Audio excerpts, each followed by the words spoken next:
When my cell phone rings, if it's an unknown number, I rarely answer. I had this LA number ring, and as fate would have it, I picked up, and it was Dan from the digital cinema division of Sony Electronics in LA, and he said, hey, follow your vlog, know you're considering the Burano, and we'd love to send a demo unit to you to test out.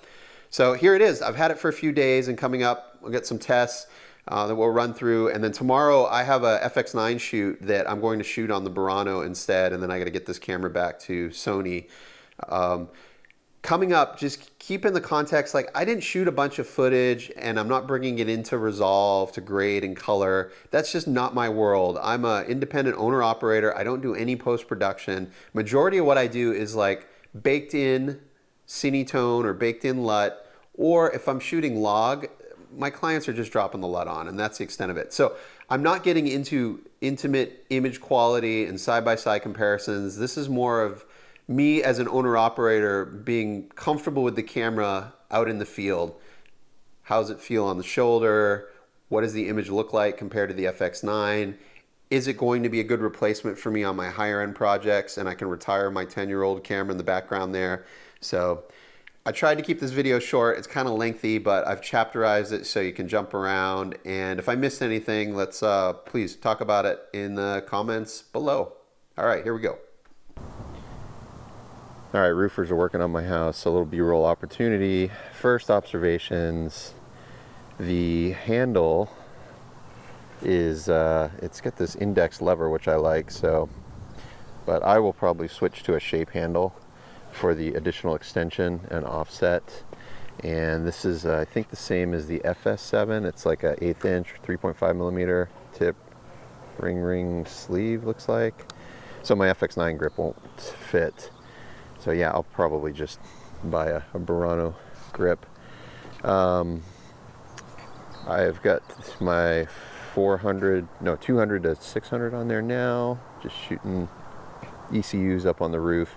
I can't figure out how to, I've got the sensor stabilization and the lens stabilization on, but I don't know if it's actually seeing the lens optical stabilization. Coming from the FX9, the buttons feel higher end, more industrial. There's a more mechanical feedback to the advancing the knob or positive clicks when pressing buttons. Just feels more like a rental grade industrial camera that's designed to be used every day. And then also when running through the menus, unlike the FX9, there's no lag or delay. You advance on the scroll wheel and the menu immediately advances to the next step. And I haven't experienced any triple step or false advancing like I do on the FX9, where I want to go ahead one menu item, but it'll double or triple advance, and no false clicking either. So this is much refined. With the 28 to 135 G series video zoom, the camera feels really good on the shoulder running the pistol grip. It's a little front heavy, it's not quite centered on the shoulder, but the whole setup is lightweight enough that this feels good. I'd have no problem shooting for an extended duration, even without a shoulder pad, since the base of the camera is flat. All right, I got my workhorse for the last 10 years, the Amira. Last couple of years, my most popular camera as an owner-operator has been the FX9, configured here for shooting news and doc, and then the Burano. So I got my son in the chair. I got to frame up and set exposure, but I've set white balance off of that white card in the key light with all the cameras because I have slightly different lenses. So I'm thinking the white balance will compensate for tint and color temp. But the two 28 to 135 zooms on the Burano FX9, they're both set to full frame 23:9/8 at present. This is at its 8K record, but I have it set to AVC codec. And FX9 is AVC-I, and the Amira is, I'm not even going to record on it. So I just have, all three cameras are set up in Cine mode, log record, and outputting a 709 LUT downstream. Okay, first pass. I'm curious about mixing and matching the Burano with my FX9s, FX3, and potentially other users' FX6s. So this is set to 8K full frame. FX9 is also full frame. SLOG 3, and then I'm outputting the LUT, the 709 LUT on both cameras, the default, and it looks good. I mean, provided I shoot a white balance on a white card to start with a reference that compensates for the different lenses, I'm super happy with that. I am noticing the default 709 LUT on the Burano is less color saturation. It's also a little out of focus. Let me see here. Refocused. A little bit less color saturation. So I'm ISO 800, f4 wide open on the 2 kit zooms. So the first thing, well, there's another LUT in there called Warm. I think it's a closer match. It's a little more color sat to the FX9 default 709 LUT. Comparing the Burano to the Amira. So my Amira is shooting ISO 800. This is a, let me double check, f5.6 versus an f4. This is Super 35. This is full frame. This is the Arri default 709 LUT. And again, I'm on the S709 default for the Burano. So the Arri, this surprised me. It looks a bit more contrasty. Again, this is just LUT, but most of the work I do is quick and dirty. I'm an owner-operator. I never do post. I hand off footage. It's corporate news, feature stories for broadcast. I rarely have communication with the post team. I'm handing off footage. I'm usually hired by an agency that's working for another agency that's working for an end client or a media company. So I might see the final edit, but I rarely have communication on the post side. And I know that the vast majority of what I shoot is, if they ask for a log record, they're just dropping a LUT on in post. They're not doing it's not going to a colorist. It's not getting a special color treatment beyond just like pleasing skin tones or getting the product colors right. Like if this were the brand blue for a client, then they're going to color it to prioritize that blue. But that's as involved as it gets for me. So I've noticed this with my FX9 versus the Amira, and the Burano's exposing the same as the FX9. So f4, ISO 800, looking at the LUT, I would say we're bang on the same with those two.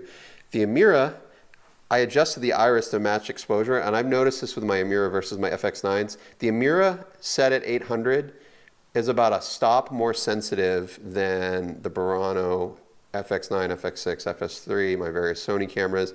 I know I'm just looking at a LUT, it's not the actual image, but again, with the context of how I shoot, and the Amira looks a little bit more green tint, and this surprised me that the Arri LUT looks a little bit more contrasty than the Sony. I went in thinking it would be the reverse. And I know all of this can be tuned with different LUTs, but just kind of interesting observations. Okay, next look, full frame, Burano on the left, Amira on the right. Look at your original eyeline for me, Beck. Thanks. And I intentionally went with non-flattering lighting. That's just a bit newer Amazon panel. It's an LED. It's got a little plastic diffuser on there, but I didn't want to go with a big soft source because I've found over the years, the higher end the camera, the more aggressive I can get with harder lighting. So that's intentional. I got a little bit of backlight hitting his shoulders, and then I just have a 60X at 100% spilling on the couch in the corner of the wall back there. But looking full frame, can you lift your chin up just a little bit? Yeah. Yeah, again, I know these are just LUTs, but the Arri's got more color, more saturation. It feels green, but also his skin tones are more magenta. That's interesting. Okay, so next I want to try on the Burano. I was playing with LUTs, default LUTs that are in the camera, and there is a warm. I'm going to switch to that. And now to me, it feels like the saturation is the same as the Amira. Chin up a little bit. Yeah, geez, that looks really good. And I like the lower contrast of the Burano. And I got to think about skin tones here. So no makeup, 17-year-old skin. That's the Amira. I know, iPhone at a monitor, far from ideal. I would have no problem running an Amira and a Burano on a 2-camera interview, 2 different angles with the default LUTs, warm versus 709. Ran through my first battery, the first camera to power down, no surprise, the Amira at 65 watts. And the Burano is running a Sony 76 watt hour versus a 98, 95. One of those, the cores, whatever those are, the core mini. And then I've got the dual batteries on the FX9, but obviously that, I forget, is it 35 watts on the 9? And then I've got electro receiver powered up as well as this little OC monitor. My plan here is I gotta go out to the truck. I wanna get an HDMI cable so I can test out the HDMI out on the Burano so that I can have menus on the back side of the camera versus side with the flippy viewfinder. Okay, so I have patched up here, Beck, if you could sit up and pick your eye line again.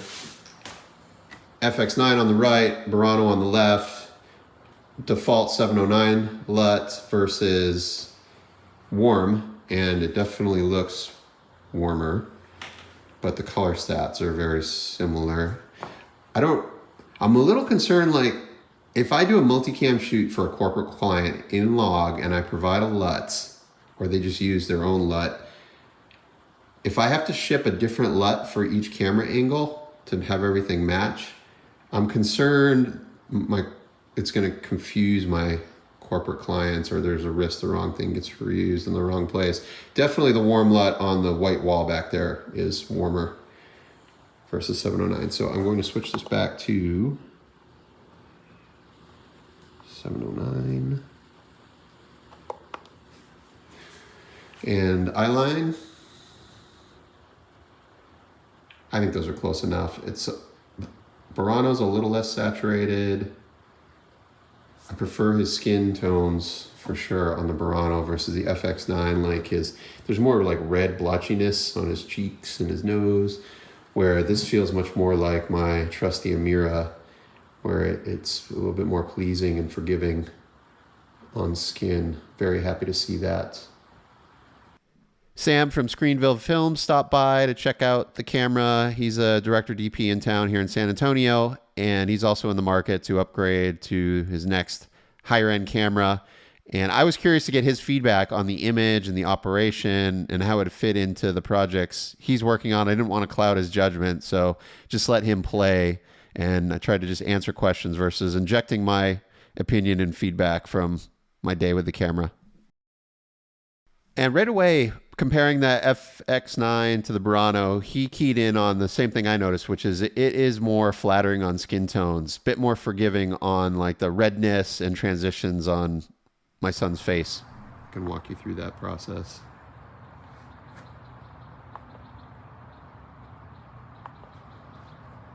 That IBIS is pretty good. Yeah.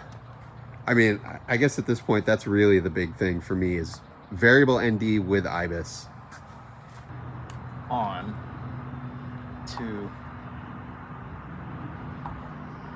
activate this. Okay.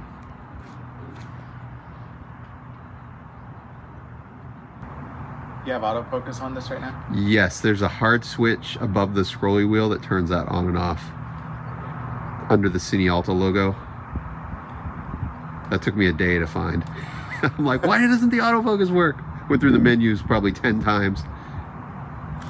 I get that as you're dumbfounded by the... I can look at it like this. Yeah, let me see you do a low walking shot.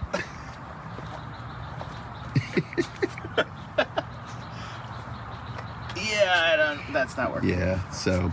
Well, that's stupid. So there's some third-party options. Also, someone made a 3D printed eyepiece CVP in the UK. Yeah. So it's like an FX9 where this thing just lives in the normal orientation and you flip it up and down, just deleting the mirror. I guess in my situation, I could probably put a EVF that I already have, like a Zacuto, a Chameleon or something. Yeah. Yep. And then just put this. I'm also just struggling with a Sony to begin with because I'm more of a Canon user, but I am willing to change that for a better camera. I have to come. It's all out front, huh? It's not on your shoulder. Okay, here we go. So then I was like, okay, so if I put a sliding shoulder pad on there so I can move the camera aft to get the weight balance on your shoulder. Now the viewfinder, you can't get the viewfinder forward enough to compensate. Oh, it's maxed out. Yeah, that bracket is not. Yeah, so that's as far as it'll go. I'm sure there will be third-party Yeah, because it's options. about right here is balanced, cocked back like that. Yeah, looks like you're looking up too. You feel like you're looking up? Yeah, totally. I'm gonna bring you down a little bit. Does that feel better? Yeah. Now this is... It's too far back, right? It's tweaking your wrist. Yeah. Yeah. This is why, even on the Amira, it's front heavy, and that's why I started running the dual batteries back there to make it heavier in the back end, but then it's just so much weight. It is. And then the IBIS works, but it's not sensing the focal length on the lens. So you have to manually, you can see, I think it'll tell you on the left, like in where the IBIS indicator is in the viewfinder, it'll say the focal length it's set to. Yep. And then you can just scroll to change to the focal length they're shooting on. Oh, okay. Which... Yeah, it sticks to 120. And then I couldn't figure out how to change it. I had to go into the like system menu to change the focal length. Crops in. Low doesn't crop in at all. Yeah, low, there's no crop. That's correct. You can see like 17 mil is a lot more workable in Super 35 than 28 being your widest. Is this a full frame lens?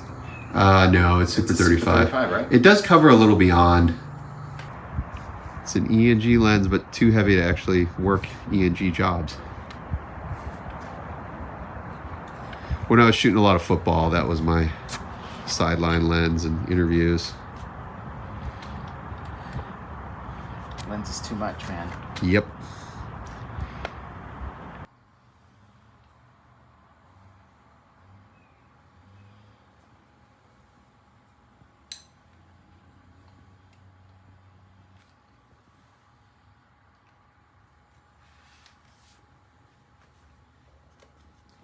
And I wanted to look The at flippy it. screen. I I know. know. I was like, I'm glad I got it on camera this time.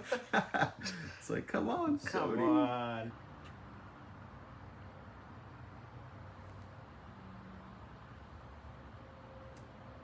I'm not rolling on any of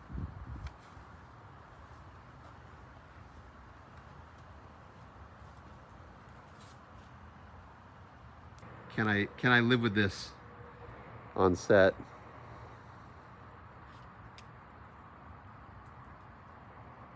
You know what? I want to put a wide lens on. Took a little break, moving on to a new test here. This is the FX9 with my semi-custom profile for live TV, live broadcast news, feeding a live view. Camera's in custom mode, and I'm using, instead of Cinetone, which I found off air is way too low contrast, we're running the matrix in BT709, and then the gamma is also set to BT709, and then I plussed the matrix level a bit, matrix on, sorry, I'm in matrix right now, yeah, BT709. Forget what this does, I think it's saturation. Yeah, it cools it off. I found to match the studio cameras for the main network I work for. Plus 20 looks good, and then I've also put a white offset in, changing the tint in the slightly magenta direction. And then, what was the other one? Was gamma. Gamma, instead of running the original, which is Cinetone, there's that false click on the FS9, or it scrolled to the wrong thing and clicked. So yeah, instead of this being in original, it's in standard, original Cinetone standard, and then I selected the Rec 709. So it looks a little warm to me here on the monitor, but when I do the air check or when it's in boxes with the anchor and my remote cam, this has been a really good match. And I did pop a new white balance off a white card when I loaded that scene file into my FX9. So now the Burano, I've switched over to custom mode. This is just the default Cinetone settings. And interesting, I've also increased the detail on the FX9, but I've enabled the skin tone to soften faces, more like a broadcast studio camera. Detail to get more sharpness throughout the scene. You can see it in his hair a bit, the filter, the circuit doing its thing, but his skin tones are softer. The Burano, everything looks really crispy and sharp, like too much detail for me. All right, on the Burano, I lowered the master black, -3, and then enabled the matrix and went to +20 on the matrix level, which is more saturation to the overall picture. FX9 on the right still has more saturation, and I checked the detail setting on the Burano. It's just zeroed out, and I turned off the detail circuit, and it looks just as sharp on the HDMI Out. So I don't know what's going on there. At the moment, for live broadcast, I prefer the FX9. It's a little bit less sharpened of an image in a pleasing way. So on the FX9, you can see I have a skin detail option, which I've seen on all the older Sony broadcast cameras. Doesn't appear to be an available option on the Burano. I like that circuit for, again, for shooting news with real people. We don't have makeup frequently. Takes a little bit of the harshness off the skin. As you can see, my settings are pretty aggressive. I'm running negative 74. I also will probably never shoot for my client base OCN. I'm always going to be in the AVC codec, and because I do a lot of broadcast news, network news, believe it or not, that whole world still does a lot in the old MPEG 2 50 megabit intraframe codec. That option is available on the FX9. It's also available on the Amira, and when I'm shooting news on either of these cameras, I'm running in that mode, specifically because the long GOP AVC it's too laggy on a laptop timeline out in the field trying to scrub through footage, quick turn. You know, we'll shoot a package, edit it, and have to make air in a matter of an hour or two sometimes. So MPEG 2 is still the king for all the quick turn broadcast stuff in 1080, 50 megabit. I'd like to see, even if it were, I had to pay a little bit extra to get that codec added to the Burano, specifically only in 1080. And also, a lot of my corporate news clients have IT department assigned laptops. They're usually Windows, not Mac. It's like a mid-range or low-end machine. And those machines struggle with the AVC codec, whereas MPEG 2 pulls right up fast and scrubs quick and edits faster. All right, I want to test the boot up time comparison, FX9 versus Burano. Two things: how quickly do the cameras come up and show picture, and then how much additional time for the SDI to sync up on the monitors. So here we go. 3, 2, 1, 1, 2, 3, 4, 5. Okay, so I'd say 5 seconds on the FX9 to the Flanders monitor, about 4 seconds for the Burano to the Flanders. Burano viewfinder was a little under 2 seconds, and the FX3 was about 3. So let's call it 2 seconds, 3 seconds. First monitor, 4 seconds. Second monitor, 5 seconds. Both cameras are currently in custom mode with the default Cinetone color profile. Everything's just factory settings except for the auto white balance. Except the FX9 is set to 6K full frame mode, and I've got the Burano set to Super 35. I think it's 5.7K, but I'm recording UHD. Now the reason for the different settings is currently you can't shoot full frame on the Burano in UHD record. I don't anticipate any of my clients being equipped or ready to shoot 8K video in the coming 12, maybe even 24 months. So for me, on like corporate or multicam jobs for interviews, I think I'm going to be mixing a lot of FX9s and the Burano together. So in those cases, I'm going to have to run the Burano in Super 35. FX9s, I'll just choose per setup. I've gotten really comfortable at leaning on changing crop modes. I've got the user button 8 map to do so I can toggle between, oh, that's the Burano, 6K, 5K, and Super 35. And then for news, sometimes I even go with the Super 16 mode.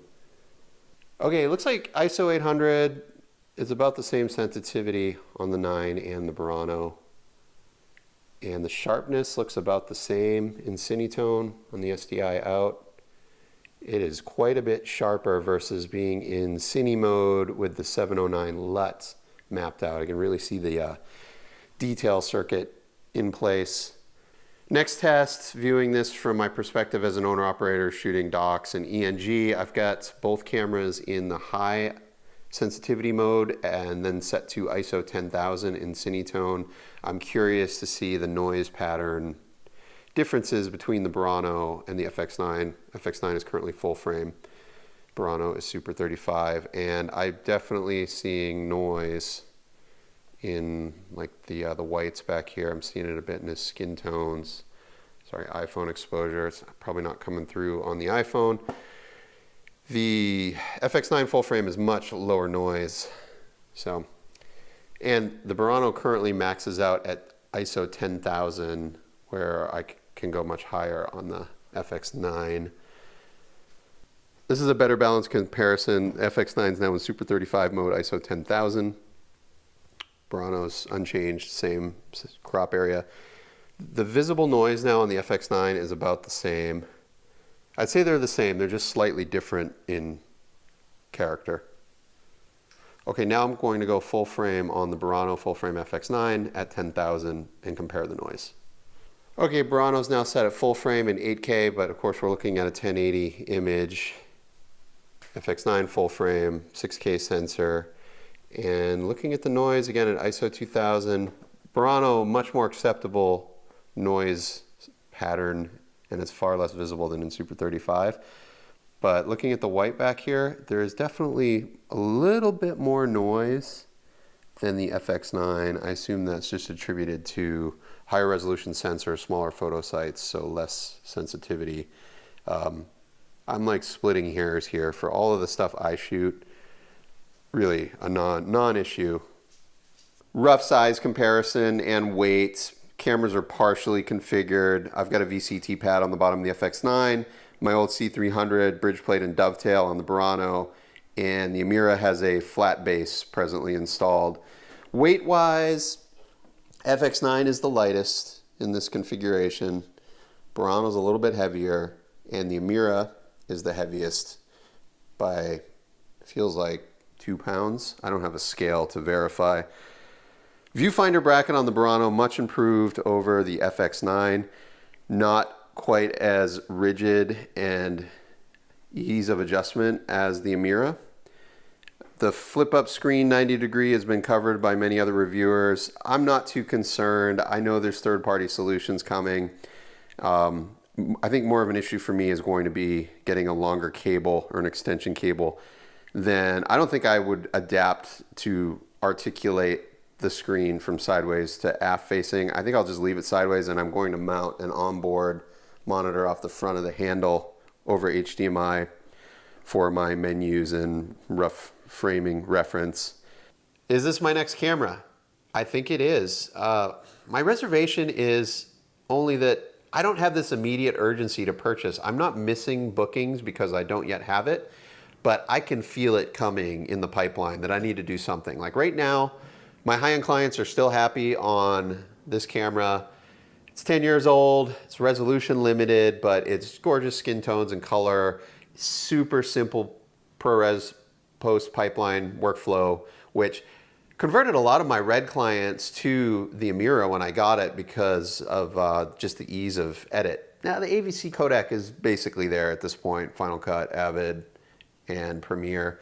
FX9 will continue to be my use it every week workhorse, and I'll slot this in for the premium, higher end projects. Now, as an owner operator, often I'll choose which camera, FX3, Burano, Amira, not necessarily based on budget alone, but I'm looking for survival, longevity, and delivering the best value for me and my clients. So if I own the thing and it's paid for and it's an FX9 job, but I can do a better job with this one, I might use it. And I'm not looking to do dry rentals out to other productions. It's just a tool for me that's in my van or staged and ready to go. Thank you to the team at Sony and Dan for sending me a demo Burano and letting me hang on to it for a week. We were shuffling schedules and I've been on the road, and they were able to accommodate my last minute changes. So thank you very much. I've got a shoot coming up tomorrow, and I was booked to shoot FX9, but I'm going to shoot it on the Burano because it gives me an opportunity now to use the camera in a real assignment. Let's continue this discussion in the comments below. I appreciate all of the feedback via direct emails, text messages, and what we have here on the channel. Thanks for watching.